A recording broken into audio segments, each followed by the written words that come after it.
Hello everybody, welcome back. So, we are range bound, aren't we? So we've gone from the bottom to the top and now back down to the bottom of the range. So this is like a sideways channel until proven otherwise. Not broken out, not broken down. However, it's a bit of a nasty rejection, quite quick actually. It's moved down as fast, if not maybe a little faster than it's moved up.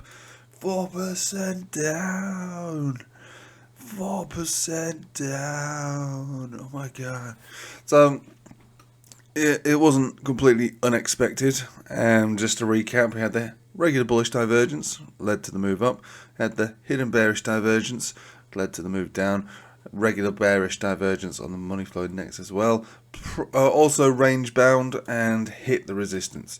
We had a death cross as well, which was formed and not really revisited or respected, but sort of shows the trend still on the 4 hourly as a downtrend.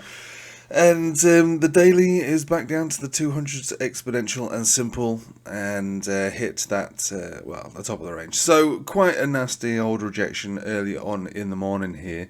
There's nothing much more to say. At the moment, we're looking to either see this break or to see it bounce, see this break or reject.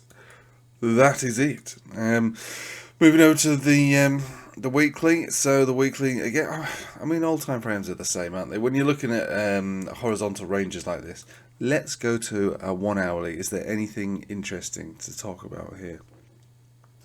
Not really. So there's a bearish chart on the 1 hourly still. There's no bull divs or anything really to show any sort of changing of momentum on the way down. It's all happened so fast. But remember, it is only 4% from the top to the bottom. That's all it is. If we think about some of these other charts, let's have a look at what's Ethereum up to. Ethereum's come back down to the range low as well, 3,850. That's fine. Any moving averages of any description around there?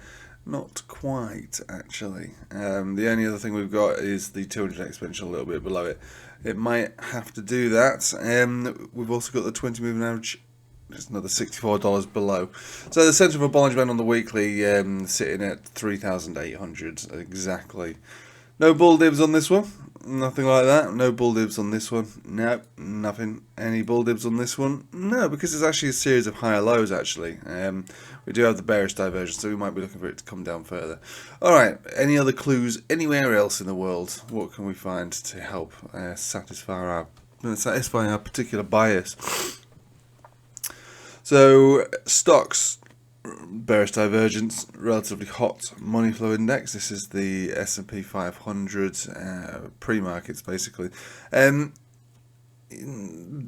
daily doesn't look particularly tired, actually, so the daily can go further if it wanted to, as could the weekly.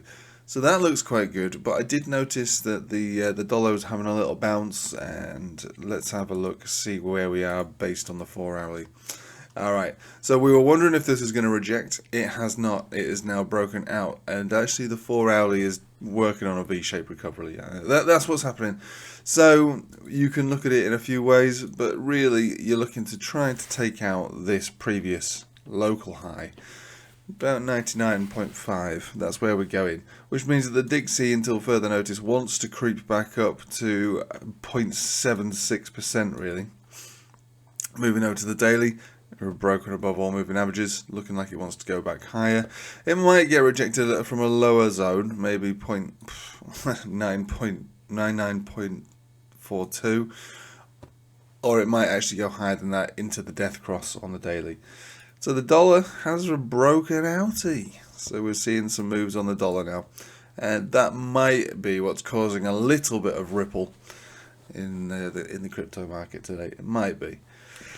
Again, it's not a complete counter-indicator, although it kind of is. You obviously don't want to be holding tons of assets if the dollar is going to do an enormous tear-up. There's not enough evidence to suggest it is going to do an enormous tear-up. But we are on borrowed time if we are going to start shaping up like this, because the similarities are pretty clear. You had your death cross, you had your bottom, divergence, double bottom, convergence, breakout. At the moment we're still in the divergence phase of the moving averages, but we have had the double bottom. and we are now reclaiming moving averages. So it looks like we're around about here, roughly. If we're going to consider it to be anything similar to this, it is unlikely to be the same as this, because this was caused in, well, the money printing mania of Fed policy, wasn't it? After that incident that took place with those germs. I don't know what the policy is on YouTube anymore, if you're allowed to say these sort of words. But you know what I'm talking about. They printed the money, and we see that on the chart here, piling up. You know, with every dollar that was printed, another little stack of the Jenga block got all the way up to the top of the trend line. And we're not really there right now, like that sort of thing, to be honest with you. You know, it's not great, but it's not in the same league as that. But that doesn't mean that the charts can't do the same sort of things. We've seen them. They do it. But are we going to do it now? I don't know. The fact is, it could happen. And like I keep saying, if the model fits, you go with the model that fits. So the model fits, I'm afraid. But does it mean it happens immediately, or does it happen, throughout the next 18 months? Probably, if it's going to happen, it'll take about 18 months. Right, I mean, that is basically it.